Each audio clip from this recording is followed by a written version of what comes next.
আমি আমি খুব ঘুরতে ভালোবাসি, যদি বিদেশ যাইনি ভারত ছাড়া আর কি, কিন্তু বাংলাদেশের ভেতরটা বেশ আমার ভালোই দেখা হয়েছে অনেকবার, এবং কখন হেঁটে বাসে অনেক ঘুরেছি। তো আমি যখন ঘুরি তখন ঠিক লেখার উদ্দেশ্যে না, আমি যখন দেখছি যে আমি এইসব লিখবো তা আমার এমনি ভালো লাগে। আমার বয়সের তুলনায় বোধ হয় আমার অবাক হওয়ার ক্ষমতাটা একটু বেশি, কারণ এটা এক ধরনের ইম্যাচুরিটিও বলা যায় নাকি, কারণ যারা অনেক কিছু জানেন তারা বেশি অবাক হন না, তারা তো সব জেনেই বসে আছেন, তাই না? তো আমি বেশ তাড়াতাড়ি অবাক হতে পারি, এটা আমার মনে হয় এটা একটা কারণ যে যা দেখি ভালো লাগে, অন্তত নতুন মনে হয়। যে জিনিসটা দ্বিতীয়বার দেখলাম তখন দেখি যে তার সেটা অন্য একটা এরিয়া আসছে। এবং যে কোনো জায়গায়, আমাদের যে কোনো গ্রাম অনেকদিন থাকা যায় দেখার জন্য, অনেকদিন থাকলেও সেই গ্রামটাকে প্রত্যেকদিন কিছু না কিছু আবিষ্কার করা যাবে। এইভাবে ঘুরে ঘুরে তারপরে হয়তো অনেকদিন পরে মনে হলো যে একটা গল্প এটা লেখা যায় ওই জায়গাটা দিয়ে, কিন্তু উপন্যাসের ব্যাকগ্রাউন্ড লেখা যায়। এইভাবে ঢাকা শহরে তো একসময় আমি অনেক হাঁটতাম, খুবই হাঁটতাম আর কি, বিশেষ করে সিক্সটি মুভমেন্টের আগেও এন্টার 60s যে পিরিয়ডটা খুব হাঁটতাম। এবং সেই সময় ঢাকা শহরের যাদের আমরা আদিবাসী বলি আর কি, তাদের সঙ্গে আমার অলমোস্ট তাদের সমাজের মধ্যেই থাকতাম, ঘুরতাম। তো যাকে বলে খুব ভালো ছেলে ছিলাম তা তো না, তো ওদের সঙ্গেই থাকতাম। তো সেই সময় অনেক ঢাকার যে সব গল্প শহরেরও কিন্তু মিথ থাকে কিছু, যেটা আবার ঢাকা হয়তো আমরা জানি না। যেমন আমি নন্দলাল দত্ত লেন, ওই লক্ষ্মীবাজারে, তারপরে পাঁচভাই ঘাট লেন, এই সব উপন্যাস আছে। ওখানে ওই ভিক্টোরিয়া পার্ক, সেখানে সিপাহী বিদ্রোহী সিপাহীদের হয়েছিল, ফাঁসি দেওয়া হয়েছিল। সেই জন্যই মনে করা হয় যে এখানে অনেকেই আছে, তাদের বোধ হয় প্রেতাত্মারা আছে। এবং একটা সময় ছিল তখন আমরা খুব ছোট অবশ্য, তখন তো ভিক্টোরিয়া পার্কে সন্ধ্যাবেলার পরে লোক ভয় হয়ে যেত না। তো ওখানে কিছু ভূত ছিল, তাদের আরেককে মনে করা হতো মিরাটের ভূত, মানে মিরাটের সেপাই। একজনের নামই ছিল মিরাটি, আজ হয় বলে আজকে মিরাটি আই ছিল দেখলাম। হ্যাঁ, তো এইভাবে বললো, এমন হয় এই যে সব চোখে দেখেছে ঝোলের সিপাহী। তার নন্দলাল দত্ত আমি বহু লোককে চিনি যার কবর ধরে দেখেছে, এবং ও যেমন দেখেছে একজনকে ভূত দেখেনিও, কিন্তু একজন লোক ভূত দেখছে সে অবস্থায় ও তাকে দেখেছে।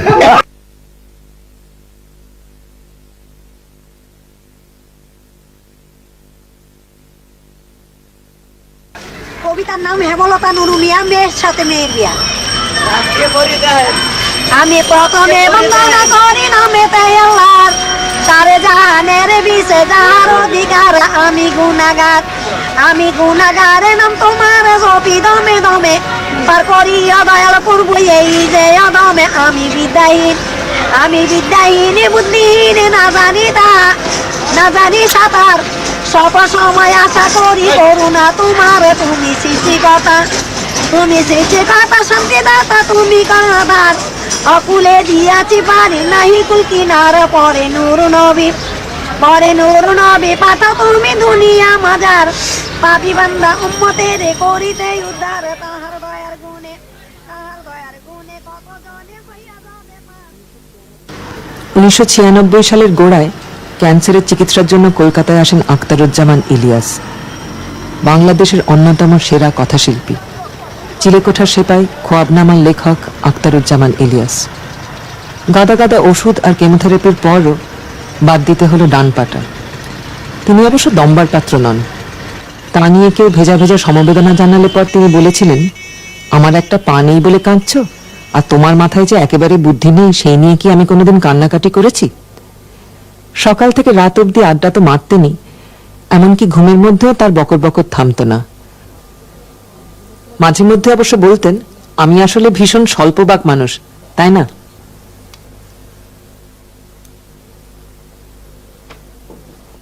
বই পড়ছিলাম, পড়তে পড়তে আমার এমন হলো যে কখন আমি মঞ্জুকে পাবো বলতে পারছি না। মঞ্জুকে আমি দৌড়ে যে টেলিফোন করলাম, ওর সঙ্গে কথা বললাম, বাবা তুমি কি লিখছো, তুমি এত সুন্দর লিখেছো।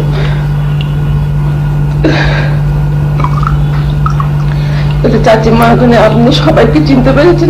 হ্যাঁ বাবা, আমি সবাইকে চিনতে পেরেছি। বগুড়ার পটভূমিতে বগুড়ার ভাষা দিয়ে পড়তে পড়তে যে আমি কেমন হয়ে যেতাম আমি তোমাদের বোঝাতে পারতাম না। একটা ঘোরের মধ্যে ছিলাম আমি সেই কয়দিন। কত সময় আমি ছুটে চলে গেছি। আমার শ্বশুর বাড়ির ডেসক্রিপশন দিয়েছেন, যখন বলে যে হোসেন মঞ্জিল দেখে বলছে এটা তাহালি মঞ্জিল।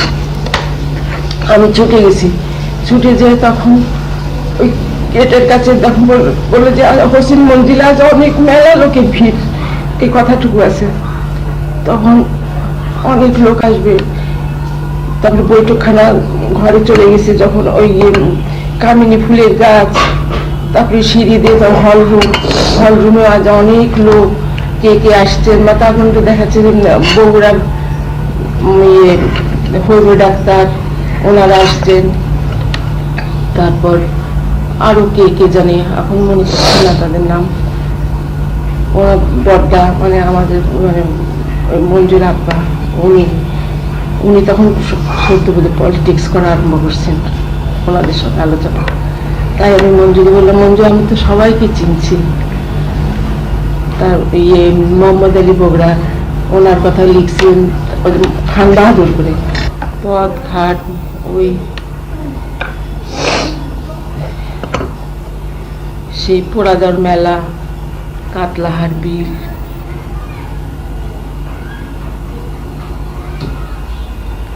আরে খোয়াব না মানে কম পরিশ্রম করেছে বাপরে বাপ। দিনের পর দিন তো বগুড়ায় যে ঘুরে বেড়াচ্ছে, প্রত্যেকটা দিন বেরিয়েছে। আর মহাস্থানগড় যে কতবার গেছে বলেন না। তুমি তুমি তো শুদ্ধ ভাষায় কথা বলো, তুমি এত আঞ্চলিক ভাষা কেমন তুমি রপ্ত করছো? বলে যে আমি যখন ঠেকে গেছি তখন বাড়ির কাজের মেয়েটা আছে না, ওকে দেখে ও আমাকে প্রচুর সাহায্য করেছে। যেমন ফুর্তি কথাটা, কি ফুটতে তোরা কি বলিস, ফুর্তি বলিস তো বুঝিয়ে দেওয়া হলো, বল কি না আমরা বলে আমোদ। বলে যে এরে অমুক কারকে কি বলিস, বলে যে দে মা।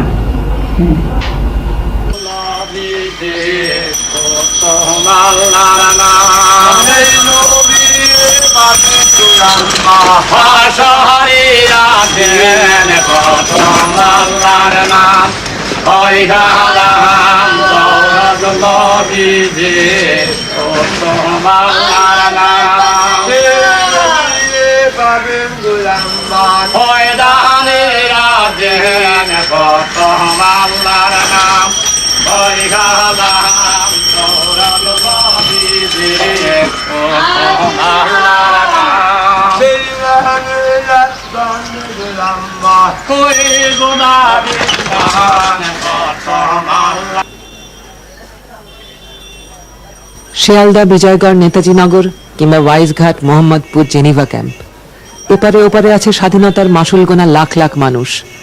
রয়েছে ওসমানের গোঙানি, তমিজের বাপের খোয়াব খিদে আর খিজিরের গোঁ।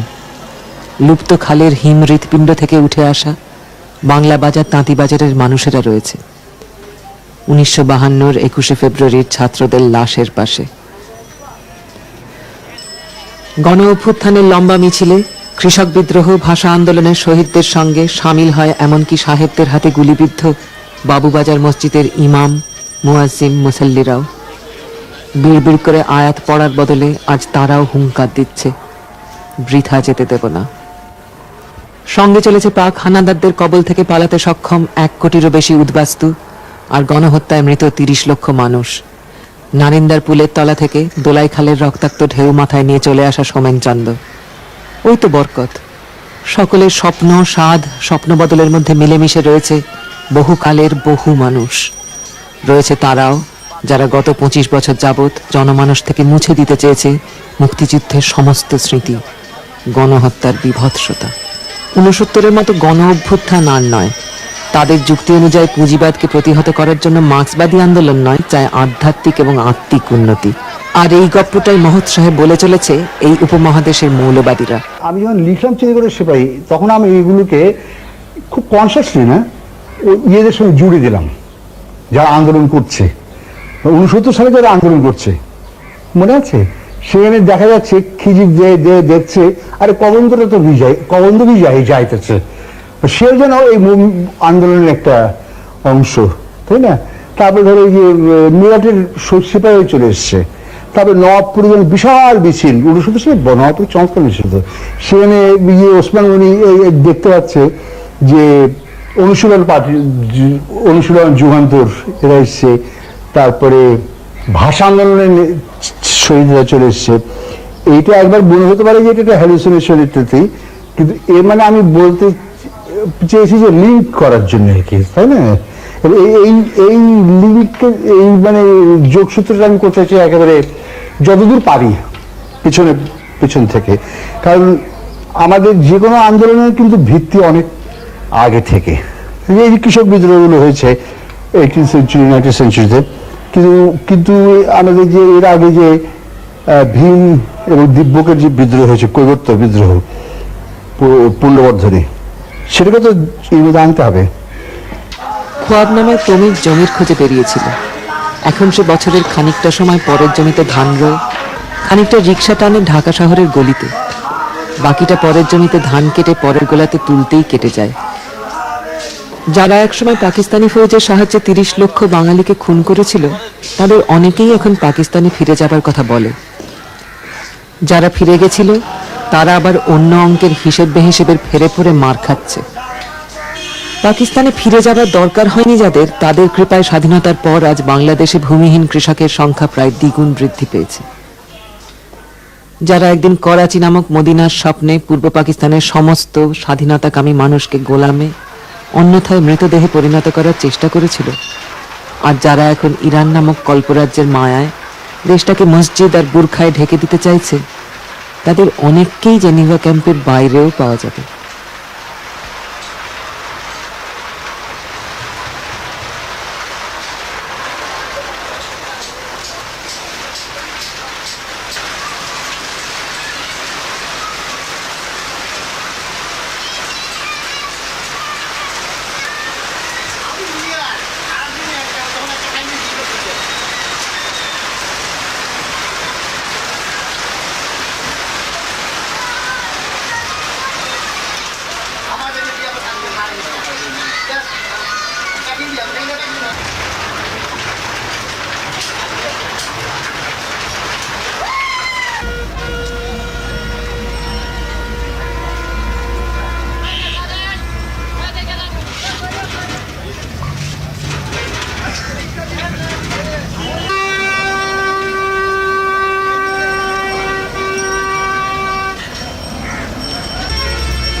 ঢাকা শহরে আমি যে মিথ যেগুলো প্রচলিত, মিথ বলে জানে গল্পগুলো আর কি, সেগুলো আমাকে দারুণ আকর্ষণ করতো। এই নন্দলাল দত্ত লেনের নামই ছিল হচ্ছে নান্নু হাকিম লেন। নান্নু হাকিম বলে যে হয় হাকিম, মানে ওই চিকিৎসক ছিলেন এটা কি, তার নামে অনেক গল্প আছে, তিনি সবই জানতেন, তিনি রোগ দিন তিনি সারাতে পারতেন না। এবং আরো অন্য জায়গায় এসব গল্প প্রচলিত, তার সঙ্গে এটাকে আবার মেলানো হয়েছে, তাই না? যেমন বলি ফেলি, যেমন নান্নু হাকিমকে ডেকে পাঠালে নবাব বাড়িতে, যে আমার তো বউ খুব, নবাব বাড়ির মেয়ে খুব প্রধানশীল, তার তো হাত ই ধরতে যাবে না, পালস। তখন বললো যে তার হাতে এখানে দড়ি একটা সুতো বাঁধো, ওপরতলে থাকবে, আর নান্নু হাকিম এখানেই ধরবে সেই সুতোর মানে আর এক অংশ। নান্নু হাকিম বললো যে কি হয়েছে, বলে শরীর খারাপ হতো, কি ধরে বলে যে না, আপনি রোগীকে কিছু মাছের কাটা ফাটা এসব খেতে দেন, মানে ওই বিড়াল। মানে এমন নান্নু হাকিম এমন লোক যে সে সুতোর সাহায্যে ইয়ে ধরে ফেললো, বলে ওকে, ওর তো হ্যাঁ অসুখটা যেন সিরিয়াস, তো মাছের কাঁটা খেতে দিতে হবে, মাছের কাঁটা খাওয়াবো, মানে নওয়াবের ইয়ে কোনো উপায় নেই, মাছের কাটা কাটা আছে এসব আছে না, এসব চাই না। হ্যাঁ, তো এইসব গল্প কিন্তু ওরাও বিশেষ করে এসব খুব, তবে আমিও যে খুব অবিশ্বাস করি তাও না। আমি একটু অনেক জায়গায় হয়তো কুসংস্কার সঙ্গে হতে পারি, বাট আমার অন্তত মানে আমি খুব উপভোগ করি আর কি, যেমন ভূতের ব্যাপারগুলো। এইগুলো তো বিশ্বাস অবিশ্বাসের ব্যাপার, কিন্তু মানুষের সঙ্গে একেবারে অবিচ্ছেদ্য নাকি, একেবারে অবিচ্ছেদ্য তো এসব। আমি যে কাজটা করছি সেটা যেমন সত্যি, যে কাজটা আমার কল্পনায় আছে, তাই না, সেটা একেবারে অবিচ্ছিন্ন। সেগুলো ঢাকা শহরে বিচিত্র পুরোনো ঢাকায় আর কি পাওয়া যাবে। তো ঢাকায় তো ভূতের গলি দুটো, একটা হচ্ছে ভূতের গলি ভজহরি শাহ স্ট্রিট, সে হচ্ছে ভূতের গলি ওয়ারিতে, আর একটা হচ্ছে ওটা ছিল আমাদের আগে ছিল ভূতের বাড়ি ছিল, এটা হচ্ছে ফ্রেস্কো স্ট্রিটের এখানে। এইসব অনেকই ছিল। তাছাড়া আমাদের ঢাকায় যে তো আগে ঘোড়াগাড়ি চলতে বেশি, মানে যাকে বলে যে অটোমোবাইল জিনিসটা কম ছিল, স্বাভাবিকভাবেই ঘোড়াগাড়ির স্পিড, ঘোড়াগাড়ির ঘোড়া ইত্যাদি সব মিলিয়ে মানুষের চিন্তা ভাবনা ঠিক ওরকম ছিল, তাই না?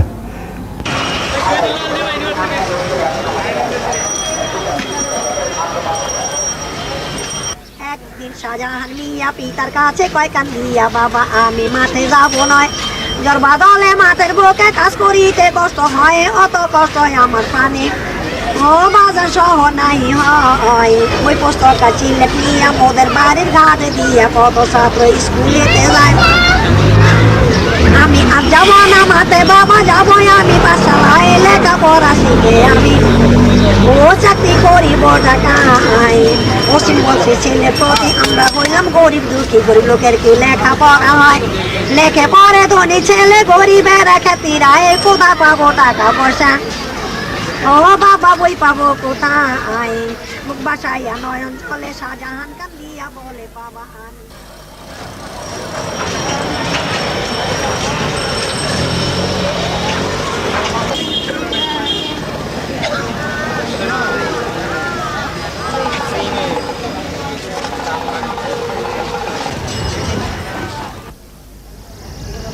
আব্দুল নামের রাশিটা হবে মেষ রাশি, 1 নম্বর রাশি, 12টা রাশির 1 নম্বর রাশি।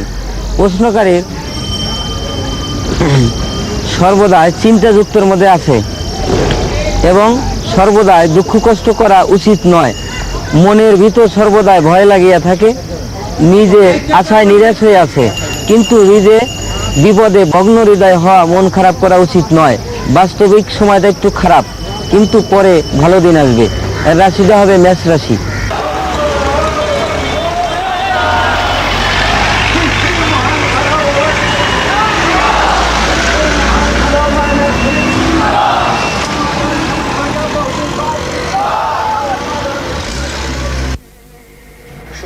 জীবনের সবুজ পাখি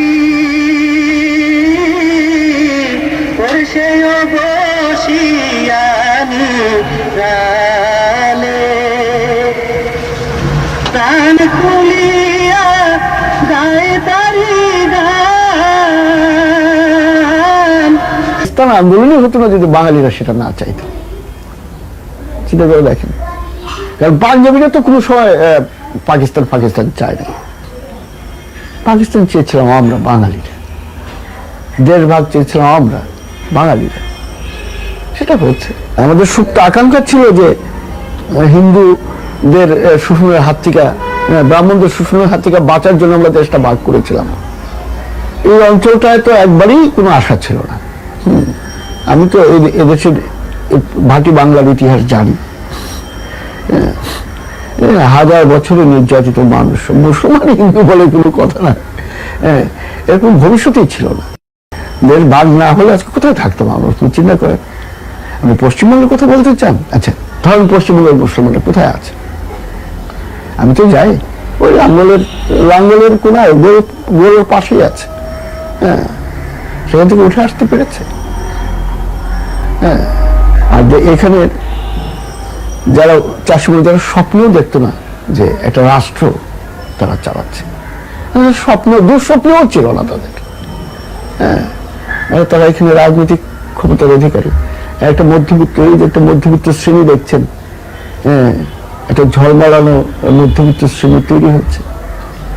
চাষি মুসলমানদের ব্যাকগ্রাউন্ড থেকে তারা এসছে। ईश्वर जी डिस्ट्रिक्ट पाबना मैंने खुद अपने हाथ से परचम उठाया है इस बांग्लादेश के लिए। मुझे 14 अगस्त मनाया हमने 71 में। 17 मई को मेरा भाई जिसका नाम था गांधी, असल नाम था इजहार, जो मेरा पहले बाया बाजू था, मेरा दुबैल क्या है उससे ज्यादा बाजू होता था वो, और वह जिंदा था 17 मई 1971 तक। आज भी मैं वो दिन भूलता नहीं हूँ। बंगाल पूरा का पूरा हम लोगों का था, उर्दू बोलने वालों का था और पाकिस्तानी का था। और देश स्वाधीन हो जाने के बाद आज हम लोगों को जगह खूब मुख्तसर दिया गया, बहुत छोटा, जो कि वहाँ एक 6 फुट भाई 10 फुट जमीन है, उसका ऊपर 3-3 फैमिली रहता है। सिनेमा कैंप का माहौल इतना गंदा माहौल हो गया सर कि यहाँ पर रंगबाज पैदा हो गए हैं। मैं पाकिस्तान और इंडिया में कंट्री, पाकिस्तान और इंडिया में कंट्री, मैं हर को आगाह करता हूँ कि सिनेमा कैंप के अंदर में जो संतराश है उनका आप चेकअप कीजिए। आप अगर चेकअप नहीं करेंगे तो दूसरा और कोई करने वाला नहीं है। कि हम लोग सन 47 पे यहाँ आए और पाकिस्तान का नाम पे आए, और आज तक पाकिस्तान का नाम पे हम लोग मर रहे हैं। आज भी कहीं भी हम लोग लिखते हैं कि हम लोग अपने आप को पाकिस्तानी है, कहीं भी हैं, बंगाल की कोई भी कोना में जाते हैं अपने आप को हम ताल्लुकात देते हैं कि भाई हम पाकिस्तानी हैं। खुदा तेरे अजमत के कायल है सब, और सबकी इज्जत बचाना तेरा काम है। कि रास्ते से जो है आज भटके हुए, मेरे अल्लाह, कि रास्ते से जो है आज भटके हुए, और राह पर उनको लाना तेरा काम है।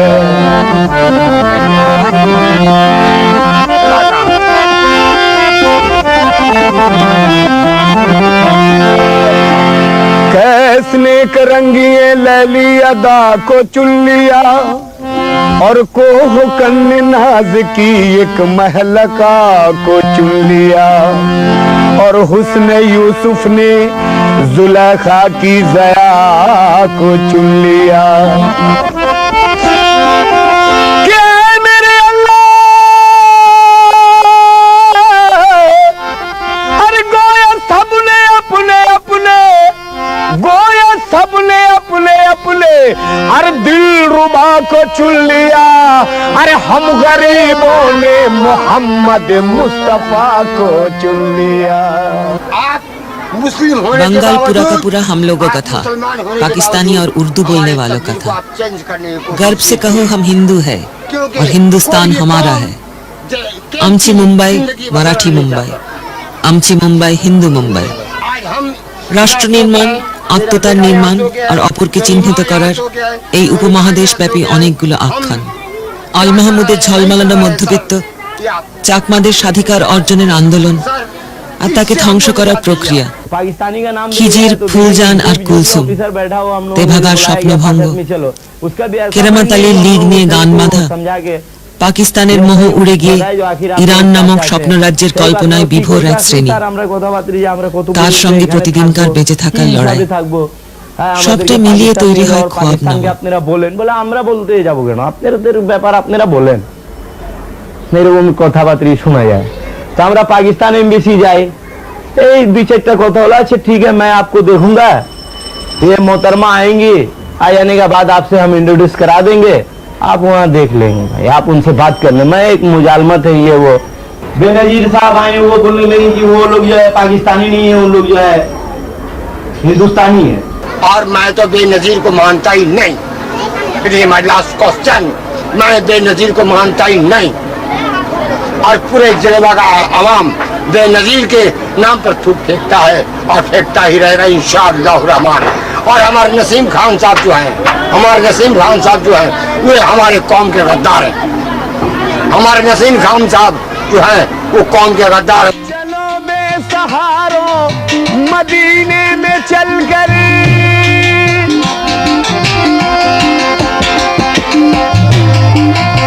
हाँ जनाब, हम फंसे हुए पाकिस्तानी आज बेसहारा बांग्लादेश में ये जिल्लत की जिंदगी गुजार रहे हैं। इस शेर पे गौर हो, तवज्जो चाहूंगा कि चलो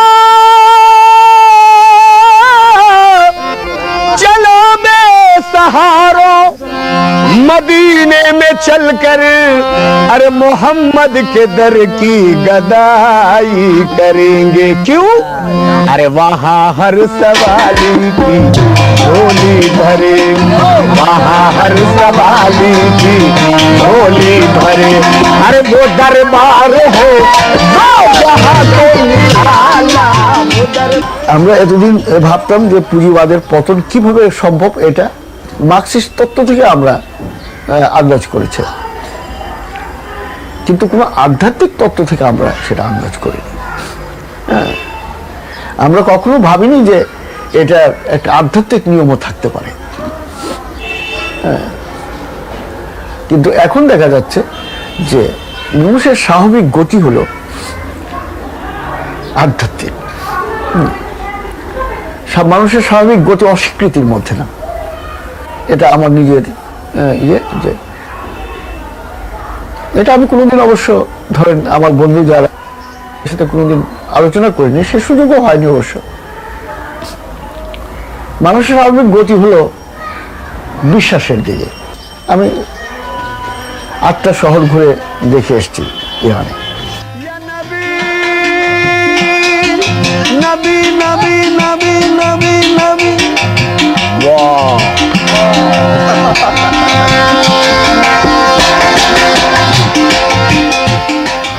এখন দেশভাগ তো আর ওরা তো দায়ী না দেশভাগের জন্য। যেসব নেতারা দেশভাগ করেছিলেন তারা তো সব বড় লোক, হ্যাঁ, তারা দেশভাগ করে তাদের সবারই বেশ ভালোই হয়েছে। বাংলা ভাগে জওহরলাল কিংবা প্যাটেলের ভূমিকা অত্যন্ত খারাপ, সবচেয়ে খারাপ, এবং এরা চিন্তা করতে পারেনি। এবং জওহরলাল তো পূর্ব বাংলাকে কোনো মানে ভদ্রলোক জায়গা গ্রহণ করতেন না, বলতেন যে পূর্ব বাংলা আবার ভারতবর্ষ হবে করে। ওই যে কি নাম যে মার্জিনাল ম্যান বইটা কার লেখা, ওই প্রফুল্ল চন্দ্র দিকে, ওখানে আছে কোট করা আছে। হ্যাঁ, এতে জওহরলাল নেহরু তো খুব বড় রাজনীতিবিদ ছিলেন, বড় মানুষ, বড় লেখক, কিন্তু এসব জিনিস মনে হয় না বুঝতে থেকে, একেবারেই না। তারপরে মানে একটা তো ওদের ভিতরে হাওয়ার জগতে বাস করতেন তো, তাই না?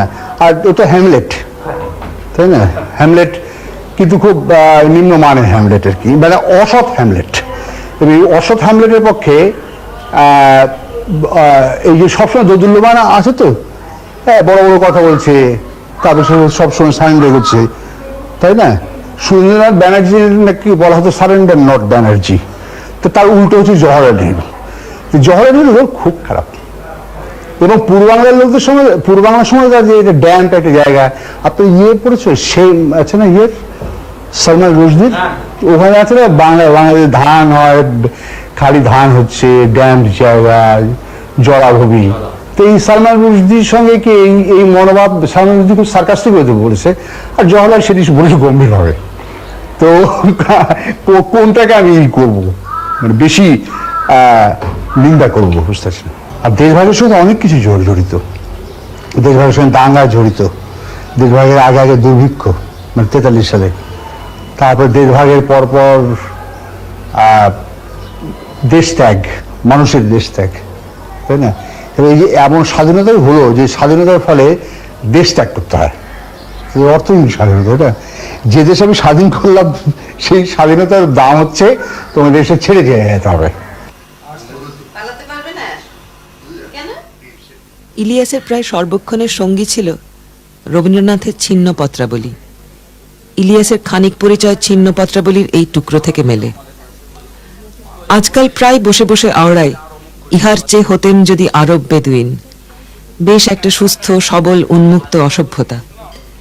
দিন রাত্রি বিচার আচার বিবেক বুদ্ধি নিয়ে কতকগুলো বহুকিলে জীর্ণতার মধ্যে শরীর মনকে অকালে জরাগ্রস্ত না করে একটা দ্বিধাহীন চিন্তাহীন প্রাণ নিয়ে খুব একটা প্রবল জীবনের আনন্দ লাভ করি, বেশ অসংশয়, অসংকোচ এবং প্রশস্ত, একটা বলিষ্ঠ বুনো ঘোড়ার মতো কেবল আপনার লঘুত্বের আনন্দ আবেগে ছুটে যেতুম।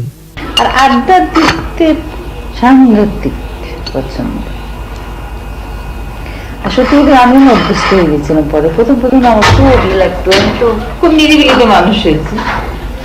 পরে না আমারও ভালোই লাগতো, কিন্তু যেহেতু কেউ না আসতো ওই দিন আমার ঘর একদম ঠান্ডা হয়ে গেছে। যে সমস্যাটা আমার এখন থেকে মানে আমার মনে ভয় লাগছে যে তোমরা চলে গেলে তো আবার আসে বাসা ভাষা, তখন না বুঝবো যে এখন থাকলে নিশ্চয় একেবারে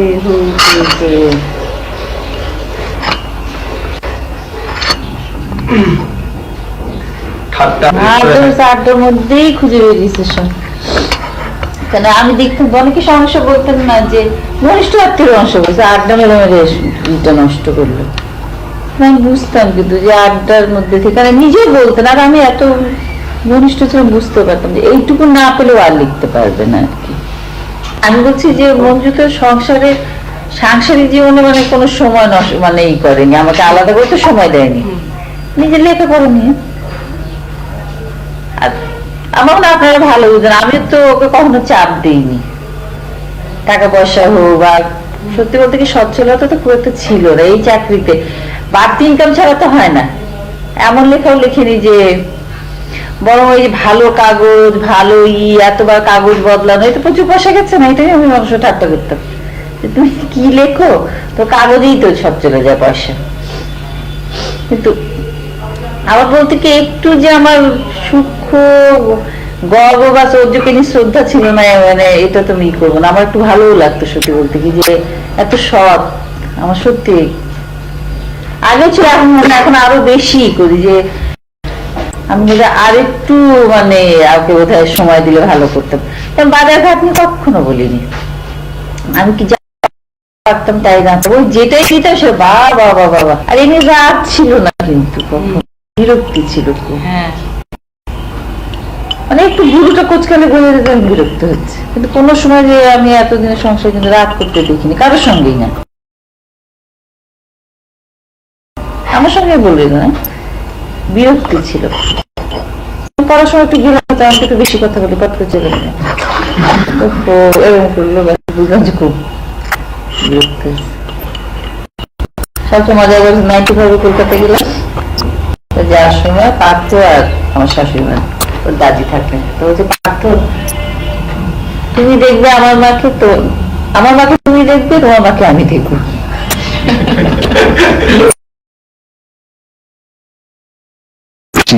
হ্যাঁ, জোরবদমাশি মনে হচ্ছে। এই যে আমি বলছিলাম যে একটা শ্রমিক যদি, এই দেশের শ্রমিক, সে যদি গরিব মেহনতি শ্রমিক, কিছু খুব অনেস্ট, মহা অনেস্ট, তার বউ বেশি খুব ভালোবাসে, কষ্ট করে বলে ছেলেকে পড়াচ্ছে, যেটা ঠিক না। যদি তাই হয় তাই এই সোসাইটি থাকা ভালো। ভালো তো যে সোসাইটিতে একটা শ্রমিক ঘাম মানে রক্ত জল করে ছেলে মেয়েকে ঠিক মতো পড়ায়, বউকে ভালোবাসে, মারামারি করে না, ভাগে যায় না কাজে, এই সোসাইটি ভালো, ঠিক আছে। তাকে কম পয়সা দিয়ে তার কোনো ক্ষতি হচ্ছে না তো, তার তো মানে মূল্যবোধ গুলো নষ্ট হচ্ছে না তো, তাই না? তার তো মূল্যবোধ নষ্ট হচ্ছে না, তাহলে তো এই সোসাইটি ঠিক আছে। এটা আমি বলবো ঠিক নেই, ঠিক নেই বলে শ্রমিক থাকছে না, অনেক থাকতে পারে না সে। হ্যাঁ, আমি যে ওপর থেকে দেখার চেষ্টা করি, যেটা ভুল করে যে কোনো কারণে হোক, আমরা একটু ওপর থেকে দেখার চেষ্টা করছি। আমাদের ভালো ভালো লেখক আছেন, তাদের সবই ভালো, সবই ভালো, দোষ খালি একটাই, তাদের মহতের দেশভোগ আছে। কিন্তু আমি যখন লিখবো তখন তো আমি তো সোশ্যাল মিডিয়া লিখতে পারি না, সেই আমি ওই লোকটাকে সম্পর্ক নিয়ে আসার চেষ্টা করি। তবির বাবলিকা একটা ভালো পয়েন্ট ধরেছে, তারপরে নাম নেই, কিন্তু সে আসলে পরিচিত ছিল বাঘার বাড়ির নাতি, পরে হলো তবির বাপ। এটা আমি ইচ্ছে করেছি, কারণ তার কোনো আইডেন্টিটি নেই, সে কিন্তু স্বপ্ন দেখতে পারে না, সে স্বপ্নের মধ্যে থাকে, মানে ঘোরের মধ্যে থাকে।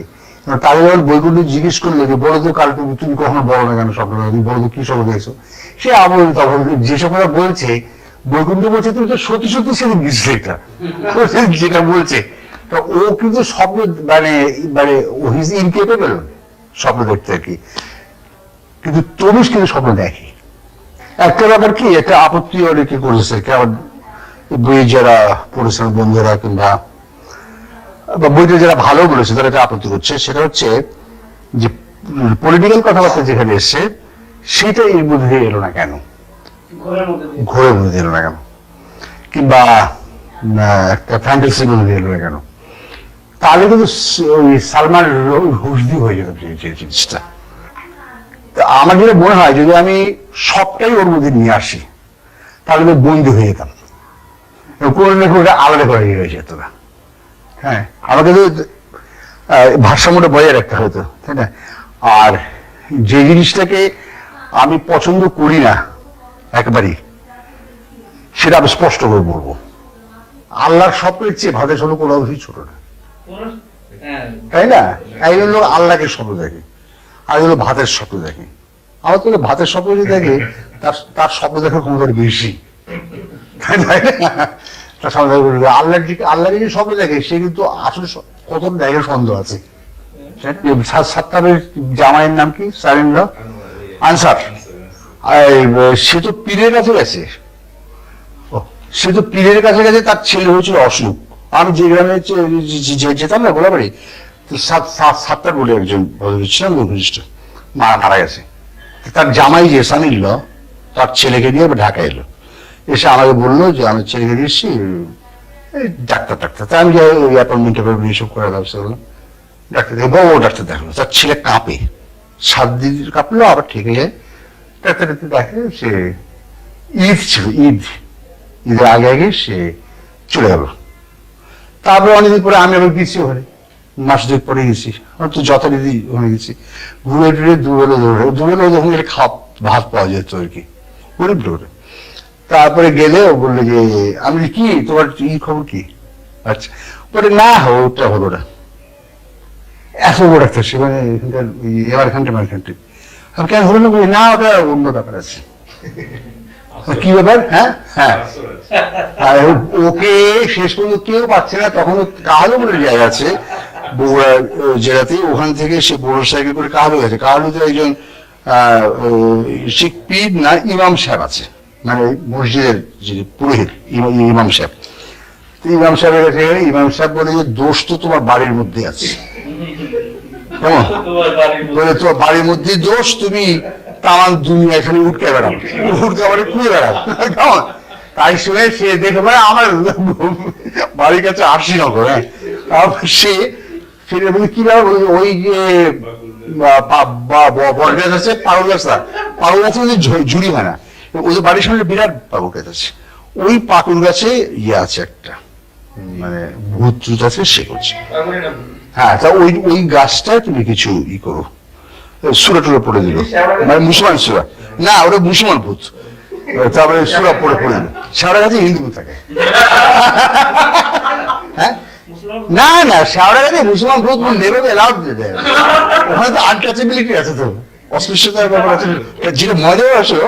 তারপর ছেলে সারে না, মানে ইনস্পাইট অফ দ্যাট সুরা অ্যানালিসিস। তো আবার গেল যে হুজুর সারে না, তো আমি বুঝতে পারছি সারবে না, তুমি মান্নানের কাছে যাও। এই মান্নানের কাছে আবার আমি গেছিলাম, বুঝলে? পরে এই শুনে আমি খুব ইন্টারেস্টেড হলাম।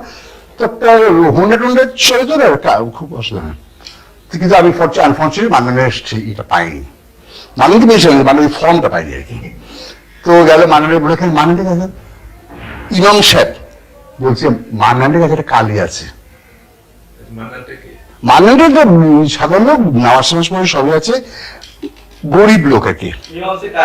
কালী আছে, কালী মানে মা কালী। হ্যাঁ, তারপর মান্নানকে তুমি ডেকে নিয়ে এসো। তখন সে বললো যে আমি অনেক রাত্রে এসে মোটর সাইকেল চালিয়ে করতে গিয়ে ডেকে নিল। ইমাম সাহেব বলে তো বিপদে পড়ছে, কি করা যায়? বলে ইমাম সাহেব তাকে সম্মোহিত করতে লাগলো। সম্মোহিত করে কালী তার পক্ষে কথা বলবে আর কি। তারপরে কালী বলতে লাগলো যে ওই যে বট গাছ, সে প্রত্যেকটা ঝুড়িতে কালীর একটা রিপ্রেজেন্টেটিভ আছে। হ্যাঁ, ওর নিচে 2টো পাঁঠা বলে দিতে হবে। কেমন? ওই বট গাছের না, বট গাছের নিচে। এবং কি বলে এটাকে, তোমার জপমালা দিয়ে যেতে হবে আর কি, হ্যাঁ, হিন্দু জপমালা। কিন্তু এই সময় খুব লাগলো ইমাম সাহেবের। এটা কিন্তু 1 বছর আগে কথা বলছি। ইসরায়েলে গেল পাঠার কারণে বলে দেবে ঠিকটা, তখন খুব তর্ক হলো ওদের মধ্যে। ওই সম্বন্ধে না পাঠা বলি ছাড়া হবে না, ওই না পাঠা বলি দেওয়া চলবে না, মুসলমান আমরা পাঠা বলি দেবো। আমি যখন গল্প পড়বো, উপন্যাস পড়বো, তখন তো আমি মানুষগুলোকে চাই। আমার একটা চরিত্র আছে যে হাড্ডি খিজির, সে যখন স্কুটার নিয়ে একটা ওই যে ভদ্রমহিলাকে নিয়ে যাচ্ছে রেস কোর্সের দিক দিয়ে, তারপরে কিছু সরকারি পৃষ্ঠপোষকতা প্রাপ্ত ছাত্র মনে উঠলেন, তারা মেয়েটাকে নিয়ে গেল রেপ করতে। তখন লোক খিজির বলছে যে চলেন, নিতে চলেন, থানায় চলেন, কিন্তু চলেন ধরি। তো লোক বলছে না আমার মুশকিল, সে খুব ভয় পেয়ে গেছে লোক। জান কাকে ভাড়া দেন, ভাড়া বলছে তুমি ওর মধ্যে ভাড়া চাচ্ছ, তুমি কি মানুষ? বলে না, আমি তো মানুষ না।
बस नाम रहेगा अल्लाह का, बस नाम रहेगा अल्लाह का, जो गायब भी है हाजिर भी।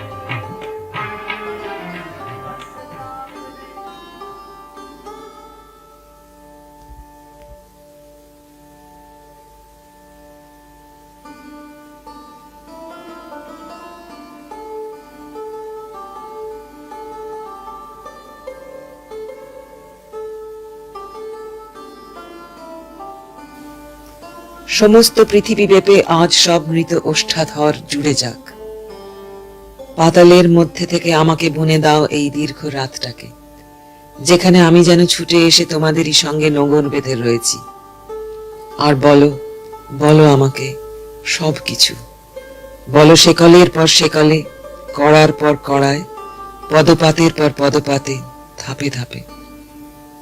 যেসব ছুরি লুকিয়ে রেখেছিলে তাতে শান দাও, বসিয়ে দাও আমার বুকে, তুলে দাও আমার হাতে। রৌদ্র ফেটে যাওয়া ঝলসানির বন্যার মতো, যেন কবর চাপা জাগুয়ারদের এক আমাজন। আর আমার জন্য রেখে যাও চিৎকার, ঘন্টা, পল, দিন ও বৎসর, অন্ধ সব যুগ, তারাদের সব শতাব্দী। আর স্তব্ধতা দাও আমাকে, দাও জল, আশা। আমাকে সংগ্রাম দাও, লোহা দাও, দাও অগ্নিগিরি।